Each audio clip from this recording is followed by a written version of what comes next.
Hi, my name is Nur Saida binti Cik Sahimi, metric number F20A0686. I am from Product Development. So, I will demonstrate experiment 2, which is Hooke's law. Hooke's law is a principle of physics that states that the force needed to extend or compress a spring by some distance is proportionally to that distance, which can be expressed mathematically as F equal to negative kx. So this is the Hooke's law experiment. In this experiment, we have intro, system, and energy. In this experiment, I will use intro. So here you can see there is a spring constants, applied force, spring force, displacement, and equilibrium position. Applied force, we can see whether the applied force is stretching or compressing.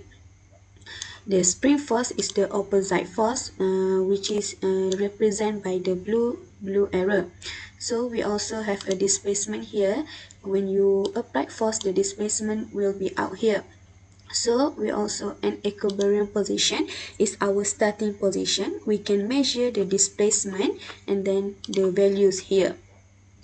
So in my experiment, first of all, I will pick a particular spring constant, which is I'm gonna choose 200 as my spring constant, and then in my first measurement, I'm going to apply a force of 10 newtons. So I'm gonna apply force 10 newtons, and then you can see the extension of applied force, and then you can see the displacement here is 0.05 meter. If you put the applied force maximum, which is 100 newton, you can see the displacement is 0.500 meter.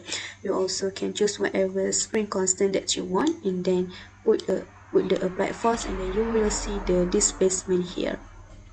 Based on the experiment that I do, we can see that the result relate with the theory Hooke's law. According to the Hooke's law state that to extend a spring from its previous position, we need a force, the spring constant, which is quality of each spring.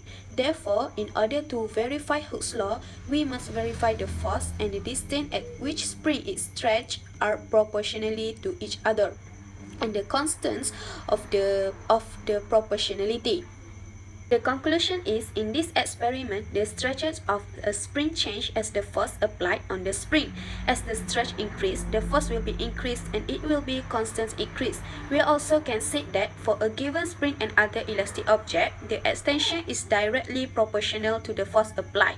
For example, if the force is doubled, the extension doubles. This works until the limit of proportionality is exceeded. So we can see here there are a relationship between spring and force in Hooke's law.